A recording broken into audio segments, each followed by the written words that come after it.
Merci, chers frères patriotes. En ce dimanche 17 novembre, la coordination départementale de Kanel s'est réunie ici à Amadou Ounaré pour discuter sur l'actualité nationale et politique. Et au nom de l'ensemble des patriotes du Sénégal, nous exprimons nos vifs remerciements aux patriotes de Kanel, particulièrement au coordonnateur, M. Pape Oumar Sarr. Et par rapport à l'actualité politique, et d'ailleurs même je dirais même à l'actualité judiciaire, il est à déplorer fondamentalement les lenteurs constatées sur le traitement du dossier concernant notre frère de parti et le député, honorable député, M. Ousmane, président Ousmane Sonko.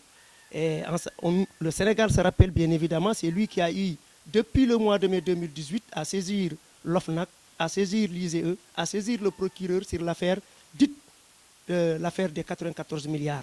Cette faramineuse de somme qui serait détournée bien évidemment par un privé aux grandes dames du trésor sénégalais. Et il a fallu attendre plusieurs mois plus tard pour voir la commission d'enquête parlementaire se réunir et bien évidemment blanchir un des leurs et accuser bien évidemment le frère Ousmane Sonko.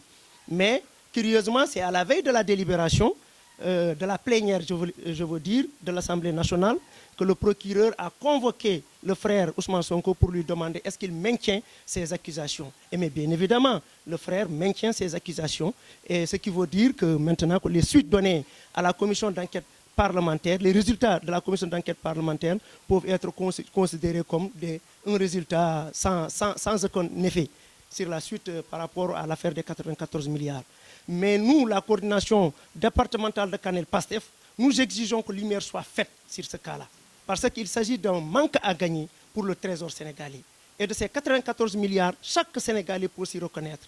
Donc nous voulons une justice indépendante, une justice qui agit au nom du peuple sénégalais et qui rend justice au nom du peuple sénégalais.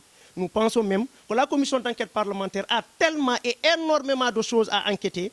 L'affaire Petrotim est là, l'affaire Prodam est là. Et beaucoup bien d'autres affaires se trouvent ici. Mais il fallait bien évidemment blanchir un des leurs pour montrer qu'effectivement Mamour Diallo est blanc comme neige. Tel ne sera pas le cas. Nous attendons bien évidemment la poursuite bien évidemment des enquêtes concernant la clarification de l'affaire dite des 94 milliards. Et il se court un tout petit peu quelque part que c'est un non-lieu qui aura lieu. Donc, vous comprenez très bien que le gouvernement, que l'État est très mal à l'aise face à ce dossier-là. Nous remercions le frère Ousmane Sonko, et président Ousmane Sonko, nous lui demandons de continuer dans cette logique et que montrer aux jeunes, à la population sénégalaise, qu'on ne vient pas au pouvoir ou bien qu'on n'est pas président pour gagner des prébendes, mais on doit être au service de la population. Au service de la population. Au-delà de cela, un autre point à attirer la coordination, ça concerne les phosphates de Ndendouri. Les phosphates de Ndendouri, dans le département de Kanel, donc dans notre propre département, est un mal. Un mal, nous en souffrons énormément.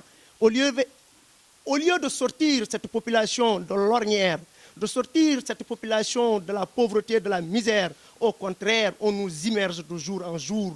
Au lieu de l'émergence, c'est l'immergence. Nous ne comptons pas les maladies dont nous souffrons. Nous souffrons des maladies pulmonaires aiguës. Le couvert végétal est réduit. Les conflits entre les peuples et bien évidemment et la société qui exploite. Chaque jour que Dieu fait, nous assistons à ces conflits-là. Nous voyons que la main-d'œuvre, au lieu d'employer la population locale, nous consignés la population locale à jouer ce qu'on appelle les derniers rôles. Nous ne sommes que des manœuvres. Et aucun technicien par rapport au personnel. Et même parmi les chauffeurs, nous comptons au compte-gouttes. Nous dénonçons cette situation-là. Nos communes n'en bénéficient pas, ou bien si elles en bénéficient, c'est fondamentalement au détriment de la population. Donc nous exigeons et nous demandons au président de la République de rétablir cette injustice-là. Nous demandons à nos maires de rétablir cette injustice-là au grand bonheur de la population. Nous ne saurons terminer sans remercier bien évidemment la coordination départementale. Nous vous demandons de continuer d'œuvrer et d'être vigilants parce que le jour se fera avec le président Ousmane Sonko. Je vous remercie.